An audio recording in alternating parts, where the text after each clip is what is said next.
वालेकुम, वेलकम। आज हमारा टॉपिक है इंक्रीजिंग एंड डिक्रीजिंग फंक्शंस। सबसे पहले हम स्टार्ट करेंगे इंक्रीजिंग फंक्शन। इंक्रीजिंग फंक्शन कौन सा फंक्शन होता है? सबसे पहले definition, a function F is called increasing on an interval I if F of x1 is less than F of x2 when ever x1 is less than x2 इन आई। एक function increasing function होता है किसी interval आई में, और ये जो interval है ये डोमेन का हिस्सा होता है।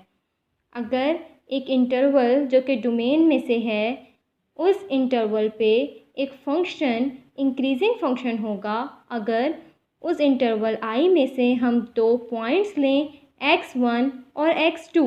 उन पे कंडीशन क्या हो कि x1 is less than x2 हो, यानी कि जैसे हमारे पास फॉर एग्ज़ाम्पल x एक्सिस है, उसमें से हम एक x1 लें और एक x2 लें, जबकि x1 हमारे पास छोटा हो x2 से। ओके, x1 लेफ़्ट पे हो x2 के। और अगर इस x1 और x2 पे हम फंक्शन की वैल्यूज़ निकालें और f ऑफ x1 लेस हो f ऑफ x2 से, ठीक है, तो इस किस्म के फंक्शन को हम इंक्रीजिंग फंक्शन कहते हैं। नेक्स्ट हमारे पास आता है decreasing function. A function f is called decreasing on an interval i if f of x1 is greater than f of x2 when ever x1 is less than x2 in i। अगर interval में से हम दो points लें जिन पे क्या condition हो कि x1 x2 के लेस है, वही वाली कंडीशन जो कि इंक्रीजिंग फंक्शन पे अप्लाई की थी कि यहाँ x1 है और यहाँ x2 है, यानी कि x1 लेफ़्ट पे है x2 के, और उन पे हम फंक्शंस की वैल्यूज़ जब निकालें तो f ऑफ x1 ग्रेटर हो f ऑफ x2 के, देन फंक्शन हमारे पास डिक्रीजिंग फंक्शन होगा। जब हम इसकी एग्जांपल करेंगे तो आपको ये बात और ज़्यादा क्लियर हो जाएगी। आइए देखते हैं एग्जांपल। ओके, ये एग्जांपल है, ये मेरे पास ग्राफ है एक्स स्क्वायर का।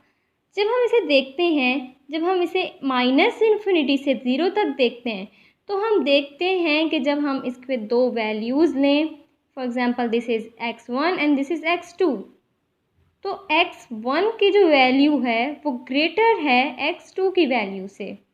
तो हमने कहा कि जब x1 की वैल्यू ग्रेटर होगी x2 की वैल्यू से, तो हमारे पास जो फंक्शन है वो डिक्रीजिंग फंक्शन है। और आप देख सकते हैं कि ये इसकी जो स्लोप्स बनेंगी वो फॉलिंग स्लोप्स होंगी इस तरह से, ठीक है।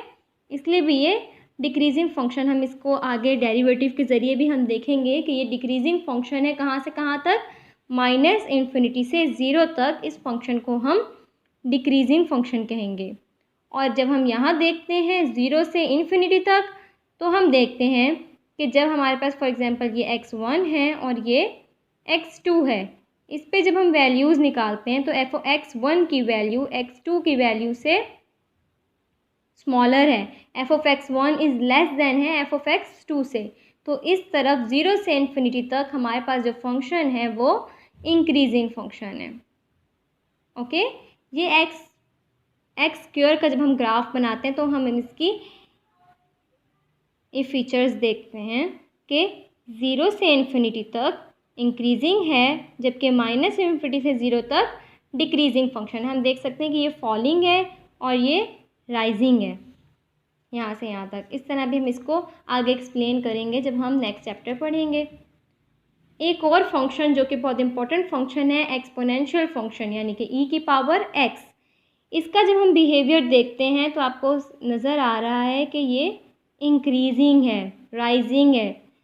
आइए देखते हैं, जैसे हम यहाँ पे x1 लें और यहाँ x2 लें, उन पे जब हम वैल्यूज़ देखते हैं तो हम देखते हैं f of x1 is less है f ऑफ x2 से। तो ये हमारे पास इंक्रीजिंग फंक्शन है ओवरऑल डोमेन पे। ओवरऑल डोमेन पे, पूरी डोमेन पे, माइनस इन्फिनिटी से इन्फिनिटी तक हम जहाँ भी कोई नंबर लें उस सब पे ये वाली कंडीशन होल्ड करती है कि f of x1 is less than f of x2। Okay, next function हम देखते हैं 1/x, रेसिप्रोकल फंक्शन। जब इसकी बात करते हैं तो हम देख सकते हैं कि ये फॉलिंग फंक्शन है, डिक्रीज़ हो रहा है। ओके, हम यहाँ पे कोई भी वैल्यू लें और यहाँ पे छोटी सी कोई भी वैल्यू लें, हम देख सकते हैं f(x1) ग्रेटर है f(x2) से।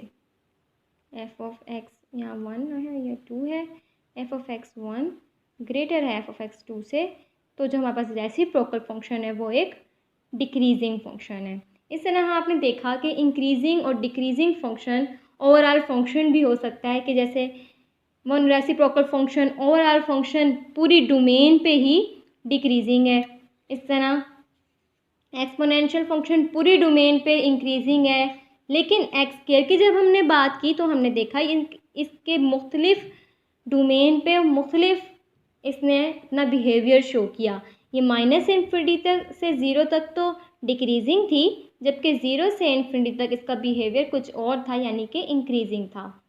सो एक फंक्शन एक से ज़्यादा बिहेवियर भी शो कर सकता है, कि वो अब डोमेन के कुछ हिस्से में डिक्रीजिंग हो तो कुछ हिस्से में इंक्रीजिंग हो, और ओवरऑल भी हो सकता है। ठीक है, आई होप आपको इंक्रीजिंग और डिक्रीजिंग का कॉन्सेप्ट समझ आ